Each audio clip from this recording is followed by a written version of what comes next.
Isang mapagpalang pagbati po sa inyong lahat. Bidyong panonoorin po natin ngayon patungkol sa usapin ng NCAP at yung EDSA rehabilitation.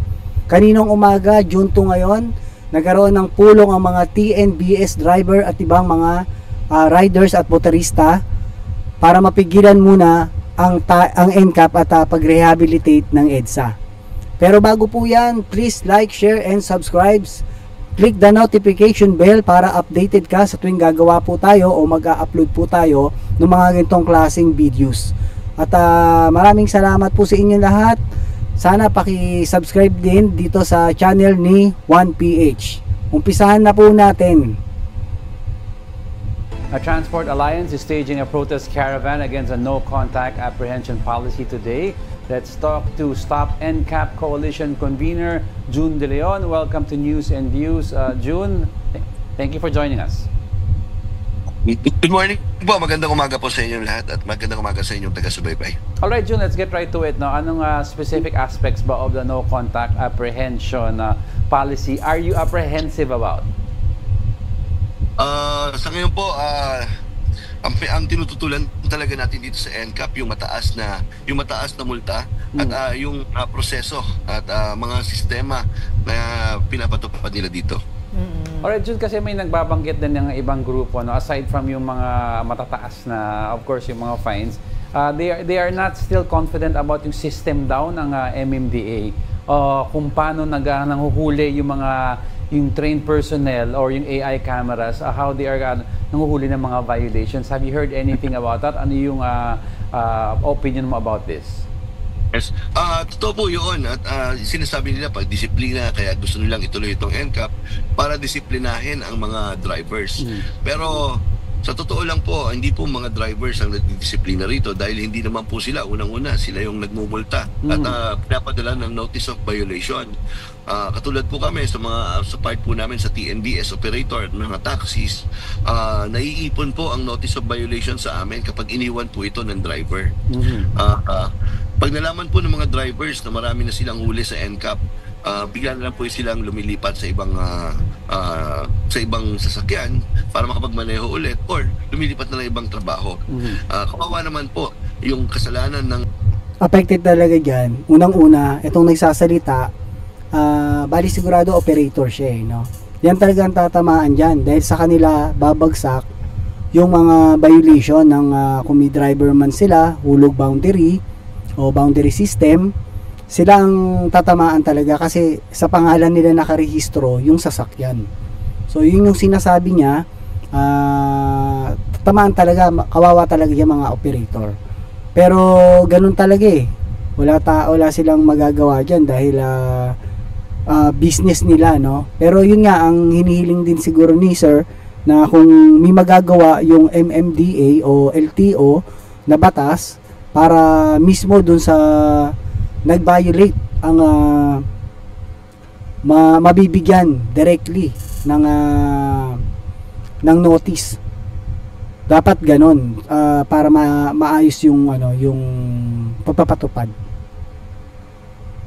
Ang isang driver napupunta po sa ibang tao, sa operator po ito napupunta.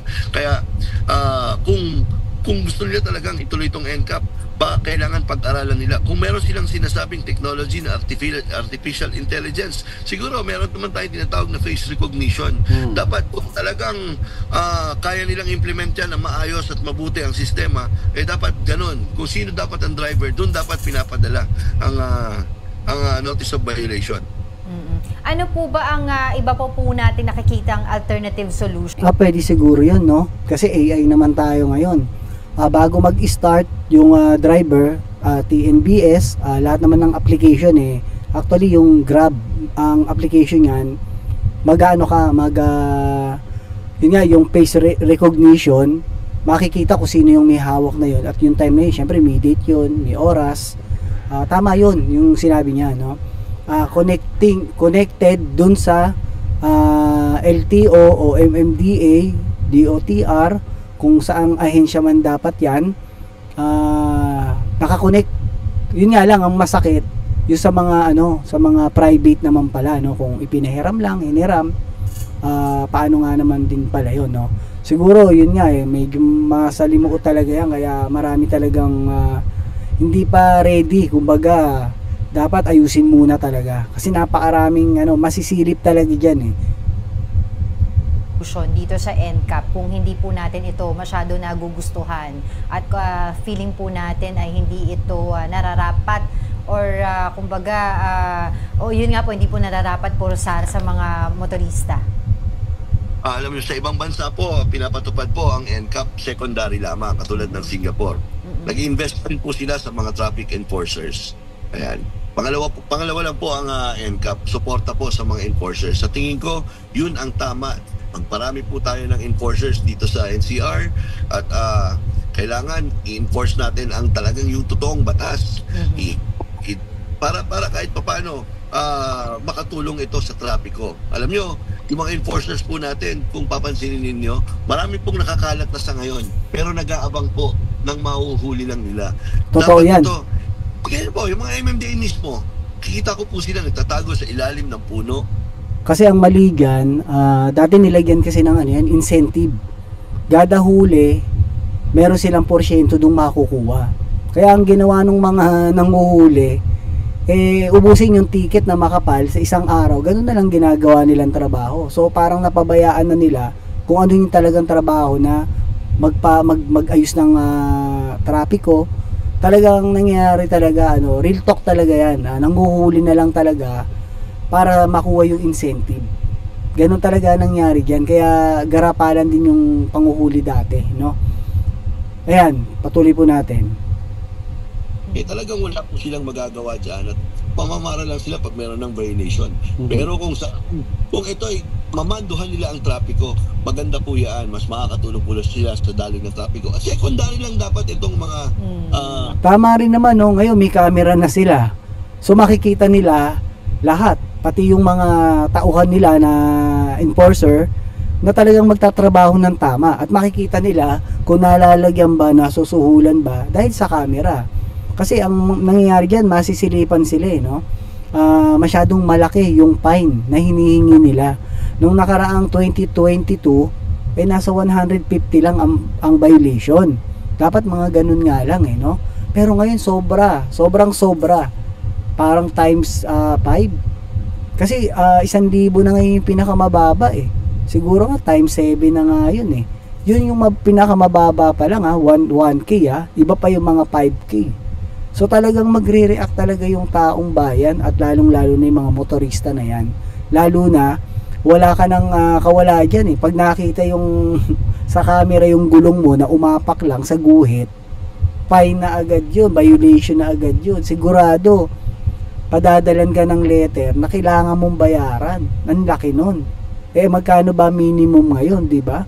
Paano kung sa isang araw nakailang ganun ka? Di, paano na? Kumita na ng gusto ang MMDA dyan at ang LTO. At sa buti sana kung napupunta lang din talaga yan sa kaban ng bayan, hindi sa bulsa nila. Camera natin.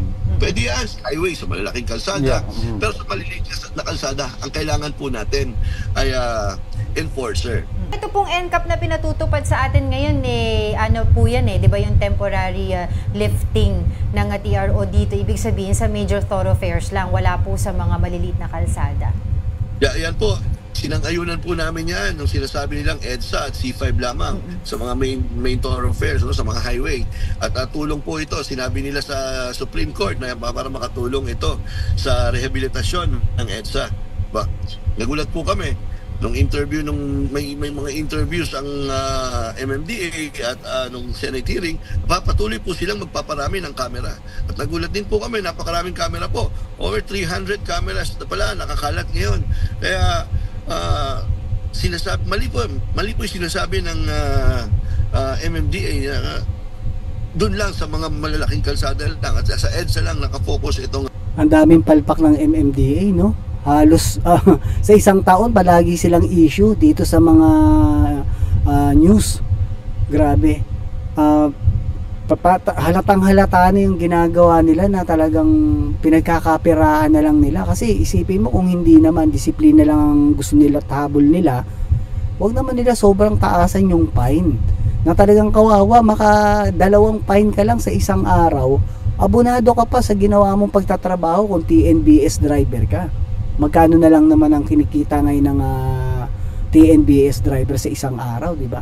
Tapos magpapain ka ng 2,000, 5,000. So wala na. Talagang sa kanila na lahat napunta yung kinita nun, abonado pa yung driver. NCAP dahil sa rehabilitasyon nga. Ngayon, wala nang rehabilitasyon ng EDSA. Na-lift na rin ang ad even. O ano pang gagawin ng NCAP? Kaya nga po pinatigil natin ito noong 2022. Nanawagan tayo sa patigil ito. Na-TRO na. Nung nilift yung wala rin naman nagbago sa NCAP nila.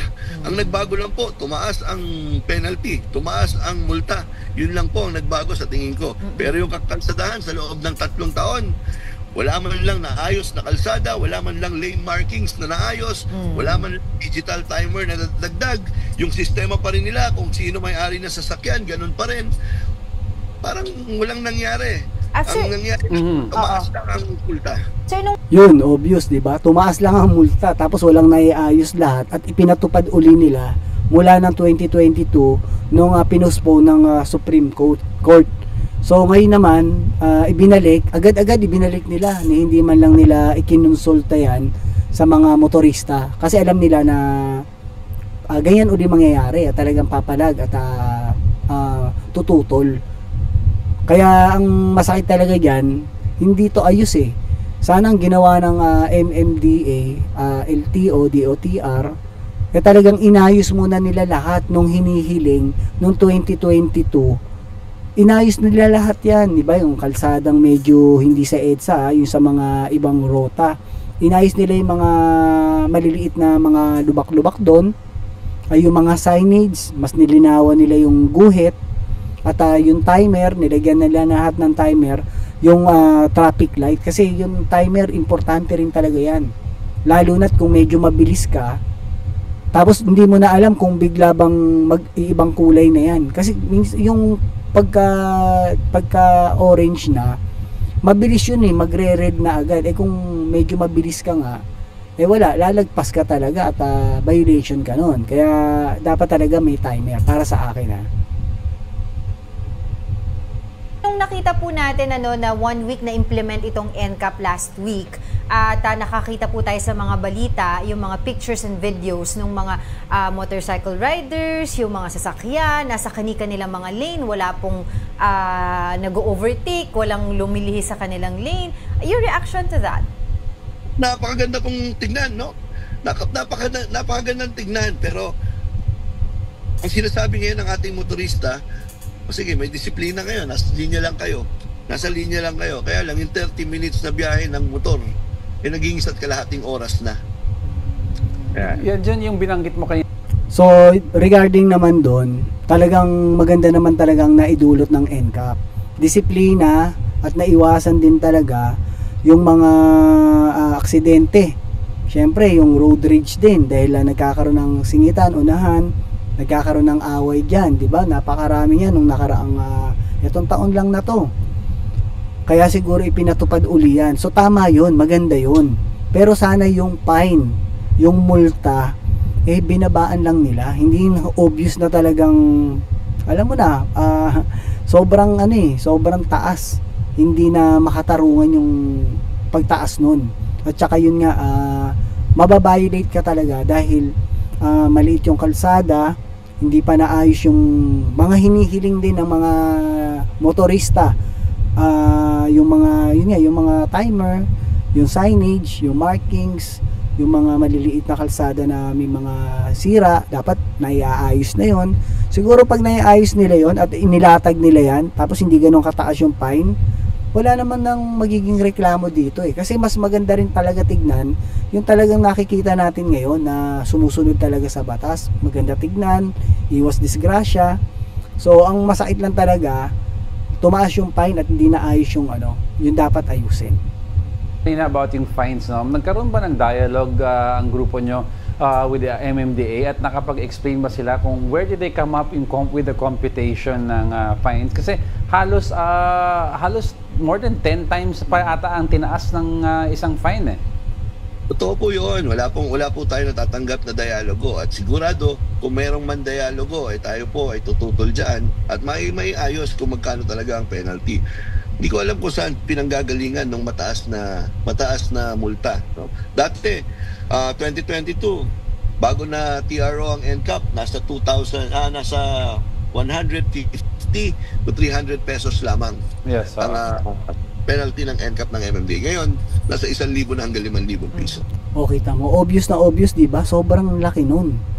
2022, ngayon 2025 lang tayo. So 3 years ago pa lang yun, ha? Ang laki ng ang itinaas. Dapat at nagtaas man sila, mga 100 pesos lang.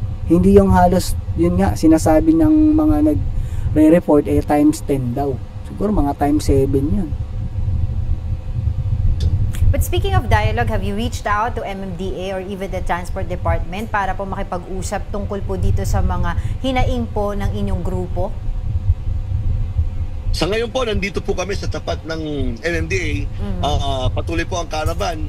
Nandito po mga kasamahan natin, simula motor hanggang sa mga truck drivers. Nandito po, jeepney drivers, taxi drivers, taxi operators. Nandito po kami sa tapat ng MMDA ngayon. At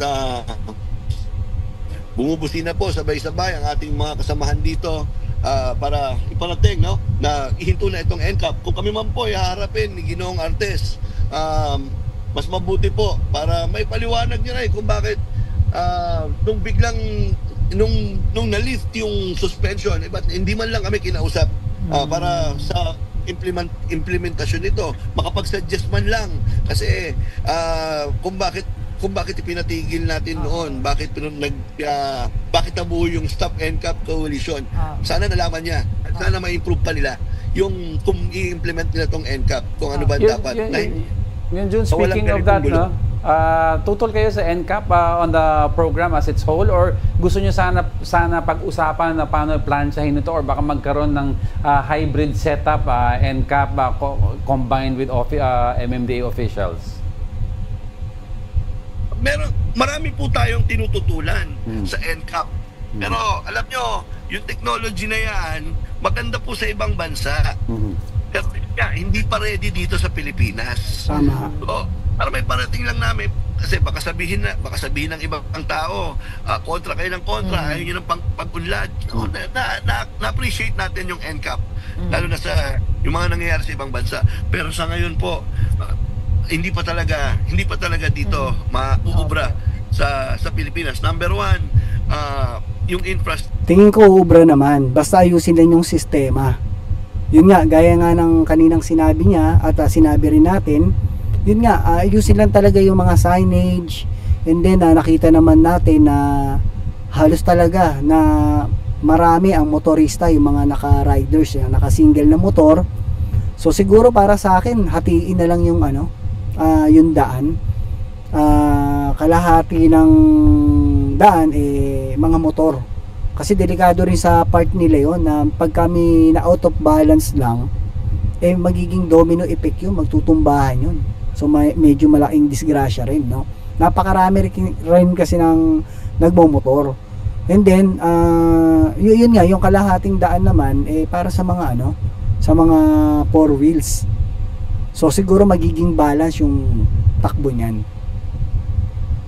Structure natin. Yeah. Yung infrastructure po natin, i-resolve muna natin yung mga lubak-lubak na kalsada natin, yung mga lane markings, lahat, etc. Yung mga digital timers ng stoplight natin. Kasi parang nauhulog lang sa kumunoy yung mga motorista. Ayaw man nila lumabag sa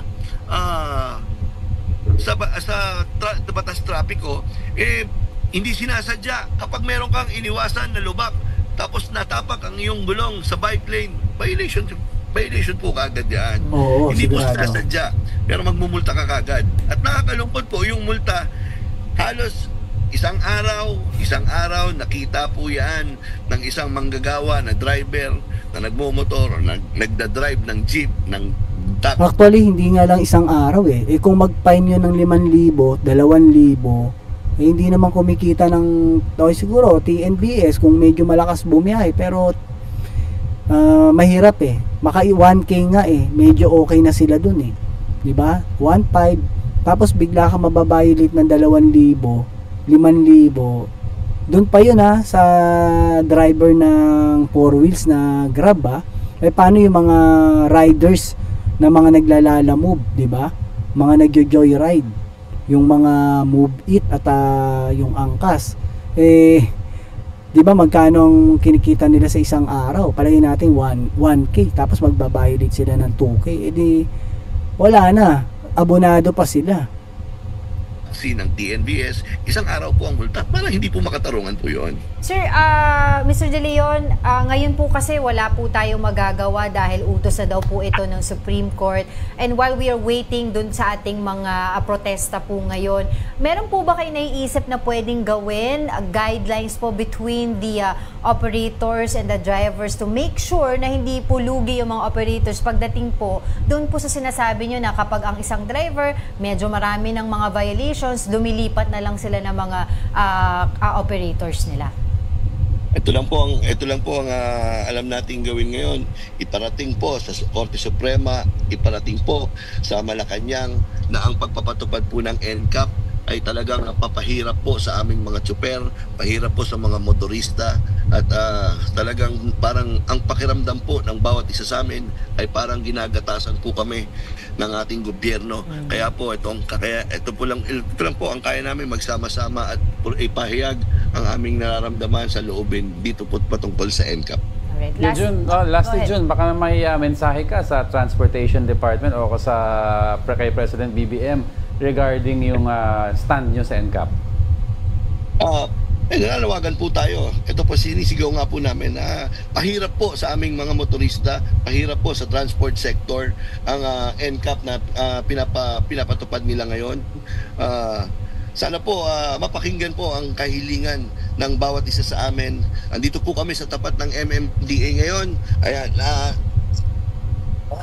andito po sa tapat ng MMDA ngayon. Bababa po kami. Kasama po itong mga transport sector. Ayan. Kung makikita nyo po. Ayan, nawala si Sir. Yan. Papa. Sige. Ayan You po. can show. Ayan. Medyo nakablur lang po, Mr. De Leon. Oo. I-stop ang blur nito. Sa settings. Anyway, Binlur niya kasi kanina dahil gusto niya, mukha niya lang yung nakikita pag ini-interview siya, hindi nakikita yung mga kasama niya kasi nasa loob siya ng van Kaso ngayon, habang nag-uusap sila, mahirap niyang i-adjust yan. Ayan, sa gilid po. Okay. Anyway, nakita naman natin yung hulma ng background Sayang, hindi natin Ito po, nandito po kami sa MFDA. Kasama po natin dito. Ito si Marval Buena ng Manibela. Ito po. Magandang araw po mga kagulong, mga ka-TNBS. Pero magsama-sama sila kanina. Pero maayos nakaayos yung nakapila sila. Hindi yung magulo yung daan or yung mga sasakyan nila hindi naka-park lang kung saan-saan. Ay, nakaayos Kaso blurred lang talaga. Baka pwede po natin makakuhanan ng pahayag. Sir Mar, si Angela at si Angelo po ito ng News and Views sa One News. Reporter na po tayo. Ito po, kasama natin si Marval Buena dito. Opo, magandang umaga. Opo. Yes, Mar, go ahead. Hingi po kami ng ng pahayag tungkol nga po dito sa inyo pong pinoprotesta, yung NCAP at saka yung inyo rin pong statement regarding po sa postponement ng EDSA rehabilitation. Tayo po ay nagpapasalamat sa ating Pangulong Ferdinand Bongbong Marcos Jr. na napakinggan yung ating sentimiento na itigil po muna itong EDSA rehabilitation. Unang-una dahil magpapasukan, pangalawa po ay tag-ulan, at pangatlo po wala naman pong nakahanda na mass transport system para po doon sa pagpapatupad ng ad-even scheme. At hindi po tinignan o pinag-aralan yung economic impact nito. At ang huli po ay marami po ang na-traffic lamang dito sa pagpapatupad ng NCAP. Kaya po ay dapat hiniling ng MMDA na masuspend yung malip yung TRO dito sa NCAP. Kaya lamang po ay sinuspend ng ating Pangulo yung NCAP ay yung rehabilitation ng EDSA. So dapat po pati yung NCAP ay masuspend din po dapat. Ngayon na dapat masuspend din po. Hindi po na iniwan yung NCAP. Halatang halata po na pagkakaperahan lamang po at ma-penalize lamang yung ating mga kasamahang motorista. Ano po ba ang gagawin po ninyo dyan for the day? Kaakibat nga po kasabay po ng inyong protesta ng Stop NCAP. Goal po natin dito, ipanawagan sa MMDA na hindi lamang yung odd even scheme ang isuspend, hindi lamang yung rehabilitation ng EDSA ang suspend, pati po yung NCAP ay isuspend din dahil mutin academic na dahil nga po dito sa pagsuspend ng ating Pangulo na dapat po ay stop na rin itong NCAP dahil nga po sinuspend yung rehabilitation po ng EDSA. Alright. Alright, maraming salamat po sa inyong oras. Si Sir Jun, makapagpaalam na rin kay Sir Jun. Sir Jun. Sayang, Sir Jun, di natin Sir matanggal Jun. yung pag-blur ng setting para makita natin yung para ano nakita dyan. nyo sana. Naging reporter tuloy si Sir Jun. Alright, maraming salamat po, Sir Jun. Okay, alright. Hanggang dito na lang po muna. At maraming salamat po sa pagsalo nyo sa akin sa panonood para masaksihan natin yung nangyayari ngayon dito sa pagprotesta ng mga TNBS driver, mga motorista. At buti pinagbigyan ng Pangulo na i-postpone o i-suspend muna ang pag-rehabilitate sa EDSA. Tama din kasi magpapasukan at magtatag-ulan. Wala nga rin namang alternative na mass transport na nagagawa ang LTO o MMDA. Talagang masisilipan talaga dyan ang MMDA at LTO. Kasi kaya nga inano yung NCAP, pinagbigyan ng mga driver o motorista dahil nga ang dahilan nila dahil nga yung EDSA rehabilitation. So ngayon kung ang EDSA rehabilitation pinuspone ng ating Pangulo, so automatic dapat postpone na rin yung NCAP. Kaso daw mukhang hindi ata isususpinde, kaya malamang magpoprotesta pa rin tong mga motorista natin dahil yun din ang malaking tinututulan talaga nila dyan, yung NCAP. Kasi nga hindi pa ayos ang lahat, kagaya nga ng mga signage at yung mga markings at saka yung mga timer ng mga bawat stoplight. Dapat may timer talaga. Malaking bagay yun. At yun nga, doon nakatatakot kasi lalo na sa malaking fine. So babaan nila yan, no? O kung maari lang yung 2022 naging dati 150 to 350 daw ang nagiging multa sa violation. So okay lang gawin nilang 500. Huwag lang namang gawing 1,000 agad tapos minsan 2,000, 5,000 pa. So talagang obvious yun na pinagkakapirahan na lang ang ginagawa, no? Palagi na lang nasasangkot ang MMDA, LTO sa mga ganitong usapin pagdating sa pera. Kaya siguro para sa akin, italaga dyan ng Pangulo o kung sino man dapat magtalaga at para maayos yung LTO, yung MMDA na yan, sa tingin ko si Colonel Busita, ilagay din dyan para na sa ganun talagang tingin ko maaayos yan mawawala ang corruption dyan. At pag nawala ang corruption dyan, magiging matinuyang yung mga panuntunan ng ahensya na yan. So ayun lamang po, no? Sana ganun na nga ang mangyari. At kalungkot lang kasi ganito ang nangyayari sa atin na puro pera na lang talaga ang kung paano kumita, kung paano magkamal, no? Hindi na napapatupad yung trabaho at yung trabaho na dapat gawin nila. So ayun po, umahaba po tayo at ito po muli si Tio Paeng ang nagsasabing life is short, be happy, and world peace. Thank you po.